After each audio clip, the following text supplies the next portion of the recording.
everybody. Welcome back to Phyto Revival, the podcast, where wisdom is always steeping, laughter is our favorite medicine, and our lived experiences are what root us in our humanity.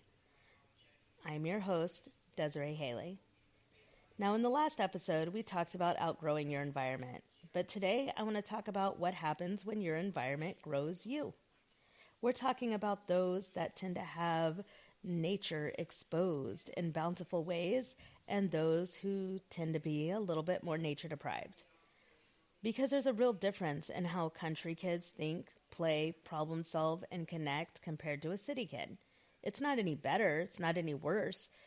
It's just different kinds of exposures and different kinds of deprivation. And what does that do to the nervous system, the imagination, and our relationships with nature itself? So take a moment and reflect on your childhood with me. Do you remember being in the grass, barefoot, or did you always have tennis shoes on, walking on asphalt or concrete? Did you grow up with well water, or did you have city tap water? Were you climbing trees, or were you climbing stairs? Did you have the tranquil ambience of nature or the jolting surprise of sirens? Were you able to admire the twinkling stars overhead at night? Or did you find yourself gazing at the flickering streetlights outside your window? And when you were younger, did you think that any of those conditions would influence how you see and how you learned the world around you? How it functioned, and more importantly, how you learn to recognize what the needs of the world are. And what we're learning now through neuroscience, environmental psychology, and even herbal medicine is that those early exposures didn't just shape memories, they shaped our biology. I was born and raised in a city called Hutchinson, Kansas. Now, it wasn't a city like New York, but it wasn't exactly country life either. Back in the 90s, Hutchinson had an average population of just over 39,000 residents. Big enough to have structure, but also small enough that nature still found its way into your childhood if you went looking for it. And of course, I always did. I grew up in a house built in the 1890s in a lower income neighborhood. So in many ways, we were half city kid, but also very much half feral. When I think back to my childhood, yes, I was barefoot, but my yard didn't have that soft, lush country grass. It was mostly nutrient-deprived dirt scattered with what we would call stickers, also known as lawn burrweeds, that were just waiting to assault your feet while you ran wild outside. And we were outside all day long, usually sent out with nothing more than an igloo cooler of ice water, straight from the tap, no filter. And if we're really lucky, it would be Kool-Aid. We had to make our own adventures. I remember my brother and I climbing trees as high as we could, getting to the point where the branch strength started to feel a little questionable under our little bodies, daring each other just to go a little higher. We'd eat mulberries right off the bushes, staining our faces, our hands, and of course the bottoms of our feet would be a beautiful purplish blue color. We didn't grow up with much money. So one year, my mom had my great-uncle Don drop off a 10-foot stock tank from the family farm. You know, the kind that they use to water horses. But to us, this was gold. That stock tank became our swimming pool, our ocean, our summer escape. We spent so much time outside that we had to invent new ways to entertain ourselves. Going inside wasn't an option unless you had to use the bathroom. It was time to eat, or if the streetlights came on. We may or may not have permanently borrowed some wood from the doghouse to build seats up in the apple trees, claiming it as our fort. That half-acre of land was our whole world, and we roamed it freely. We'd come inside covered in dirt, sand, mulberry stains, scratches, bruises, but honestly, I don't remember us ever really being sick. And thankfully, living close to Cary Park, which is the city park, meant that we really didn't hear much sirens or see much crime. So even in that in-between environment, we still had pockets of peace. And back then, we didn't call it microbial exposure or immune training. We called it just going outside and playing. So when we look at nature-exposed environments, rural lands, farms, wooded areas, children are interacting daily with soil microbes, plant compounds, and animals, and the natural cycles of light. And according to a study published in the Proceedings of the National Academy of Sciences in 2012, children raised in rural environments, particularly around farms, showed significantly lower rates of asthma and allergies due to greater microbial exposure early in life.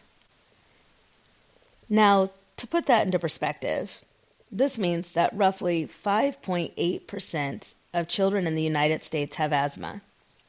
But in Philadelphia, Pennsylvania, a city that has about 1.6 million residents, nearly 21% of children have been diagnosed. That statistic comes from the Philadelphia Regional Center for Children's Environmental Health. Same country, yet very different environmental exposures. But when we look at nature-deprived environments, dense urban areas dominated by concrete, pollution, and artificial light, we see a different pattern emerging altogether. Research published in scientific reports found that children raised with limited access to green space had up to a 55% higher risk of developing mental health disorders later in life. So this isn't just philosophical. This is biological. Exposure to biodiversity regulates the nervous system, trains the immune response, and shapes psychological resilience. While deprivation of these inputs can dysregulate stress hormones, reduce microbial diversity, and increase inflammatory disease risk. Even as an adult, when I feel overwhelmed by life, I find myself going outside and walking barefoot, grounding my energy, reconnecting, and there's a science behind that instinct. Researchers in Japan studying what they call forest bathing found that time spent in wooded environments significantly lowers cortisol levels, heart rate, and blood pressure. It doesn't just feel peaceful, it physiologically regulates the body. Nature exposure doesn't just calm us in the moment. It shapes our long-term physiological resilience. Learning how to be present, to breathe deeply, to self-regulate in nature as a child gives us the tools to stabilize our nervous system when life becomes overwhelming as adults. Another study published in the Environmental Health Perspectives found that children living in areas with limited vegetation and green space showed significantly higher rates of ADHD and attention dysregulation. And when we zoom in even deeper to the microbial level, a study published in Frontiers in Microbiology in 2020 found that people living in urban environments have significantly reduced skin and gut microbiome diversity compared to those living in rural settings. Which matters, because microbiome diversity influences immunity, inflammation, and even mood regulation. Now, this isn't a diss on urban environments at all, because urban environments also have their own advantages, such as cultural exposure, educational access, and diversity of thought. But biologically, they often lack the environmental inputs that our bodies evolved alongside. It's about understanding that the environment that raises us also shapes the body and the psyche in very different ways. Now, if you're listening to this and thinking, well, I live in the city and I don't have land and I don't have woods, that's okay, because it's not the end of the world. There's good news. You can still reintroduce nature into your environment in meaningful ways. And one of the simplest entry points is houseplants.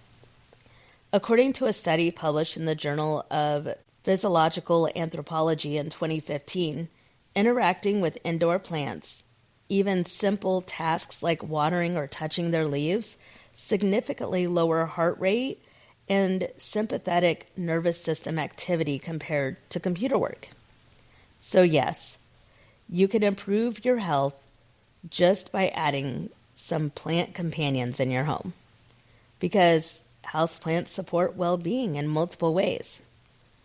They contribute to air quality, and this is backed up by NASA's clean air study showing certain plants can help remove volatile organic compounds such as benzene and formaldehyde from indoor air.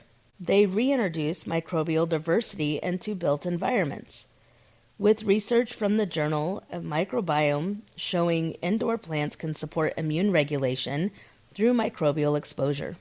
They improve focus and productivity, with a study in environmental psychology finding up to a 15% increase in task performance in plant-enriched workspaces.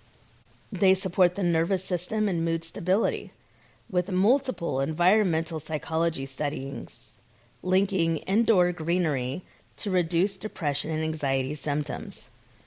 And they even help regulate indoor humidity through natural transpiration, supporting respiratory comfort. So when we talk about nature exposed versus nature deprived, this conversation isn't about romanticizing one childhood over the other. It's about awareness. It's about recognizing that the environments that we are raised in, the land, the air, the noise, the lights, the microbes, all leave an imprint on the body, on the nervous system, on the immune response, and on the way that we cope, regulate, and relate to the world around us. Some of us were raised barefoot in the grass, climbing trees and eating fruit off the vine, while others were raised navigating concrete, sirens, and street lights. Most of us are somewhere in between. But regardless of where we started, we all have the ability to rebuild relationships with nature now. Whether that looks like walking barefoot in your yard, sitting under a tree in stillness, growing herbs in your windowsill, or filling your home with plant life that reminds your body that living ecosystems feel like. Because nature doesn't just exist outside of us. We are nature. And the more we reconnect with it, the more regulated, resilient, and rooted we become. So, take this as a gentle invitation to go outside, let your feet meet the ground, let your breath settle back into rhythm, because your nervous system recognizes nature as safety, as home, whether you realize it or not. I am so grateful that you spent this time with me today. And until next time, please remember, sometimes even a flower that requires full sun finds itself growing in the shade. Be mindful of the environment that you're rooted in, and make sure that you have what you need to truly thrive.